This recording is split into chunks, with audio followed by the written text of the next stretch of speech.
Radio صدا حریت جموں کشمیر ہے پیش خدمت ہے خصوصی اپڈیٹ نوئی دہلی وچ بھارتی وزیر اعظم دے زیر قیادت اجلاس بھارت دے زیر قبضہ جموں کشمیر وچ سب کچھ معمول دے مطابق ہونے دے بارے وچ غلط تاثر دینے دی کوشش ہے۔ نریندر مودی اور بی جے پی لیڈران دی نام نہاد کشمیری سیاستداناں دے نال اج ملاقات عالمی برادری کو مقبوضہ کشمیر دی جعلی تصویر دسن دی ناکام کوشش ہے کہ جموں کشمیر وچ عوامی نمائندے بھارتی حکومت دے نال ایک میز دے اوتے بیٹھے دین۔ میٹنگ دے سلسلے وچ فاروق عبداللہ، محبوبہ مفتی اور غلام نبی آزاد جیسے بھارت نواز سیاستدان ایک مرتبہ پھر نئی دہلی دی طرف رخ کر رہے ہیں، حالانکہ وہ اس گل کو اچھی طرح جان دیں کہ ہر بھارتی حکومت سن اج تک کشمیریاں اور خاص طور دے اوتے دنیا دی اکھاں وچ مٹی جھونکنے دے واسطے اسی طرح دے ڈرامے بازیاں کیتیاں ہیں۔ اج آل پارٹی دے اجلاس دے نام دے اوتے دہلی وچ نریندر مودی بھی ایک پرانا حربہ آزما رہا ہے۔ کشمیریوں کو دھوکہ دینے دے واسطے بی جے پی RSS دی ایک اور چال اس گل کو ظاہر کر دی ہے کہ مقبوضہ علاقے وچ مودی حکومت اپنے ہندوتوا ایجنڈے دی تکمیل دے سلسلے وچ مقامی مزاحمت کاراں دا سامنا کر رہی ہے۔ کشمیری مودی حکومت دے اوتے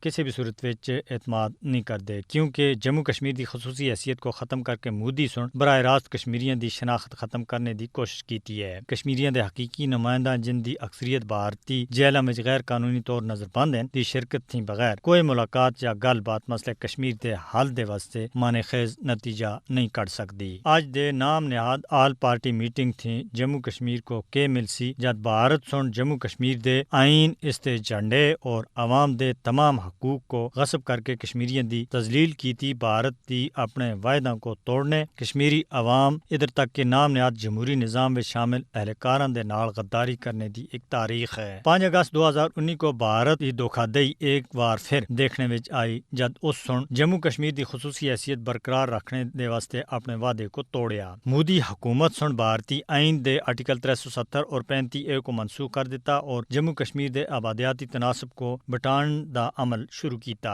ادھر تک کہ اپنے جن سہولتکاراں کو آج دے اجلاس دے واسطے بلایا گیا ہے انہاں کو بھی گرفتار اور سخت بے عزت کیتا۔ بھارت اپنے دھوکہ دہی دی تاریخ دہرانے دا ارادہ رکھتا ہے۔ بھارت ایک بار پھر کشمیری لوکاں اور نام نہاد مرکزی تارے دے رہنماواں کو دھوکہ دے سی۔ اس گل دا امکان ہے کہ ان دے سیاسی مطالبات پورے کرنے دے بجائے ایک بار پھر ان دی نظر بندی دا بانا بن سی۔ سوال یہ پیدا ہوندا ہے کہ تمام پارٹی اجلاساں دے نام دے اوتے بی جے پی اور RSS دے زیر قیادت ہندو فاشزم دے ہتھاں کشمیری کد تک تکلیف برداشت کردے رہ سن۔ مودی دی زیر قیادت بھارتی فوجیاں سن جموں کشمیر دا 5 اگست 2019 کو گھیرا کیتا اور ہن او ایک بار پھر اس طرح دی کاروائی دی تیاری کر رہے ہیں جڑا آج 24 جون دی میٹنگ تھی شروع ہو سی۔ بھارت ان مضموم ہتھ کنڈیاں دے ذریعے جموں کشمیر دی متنازع حیثیت کو نہ تو ختم اور نہ ہی کشمیریوں دے حق خود ارادیت تے حصول دے عزم کو توڑ سکدا ہے۔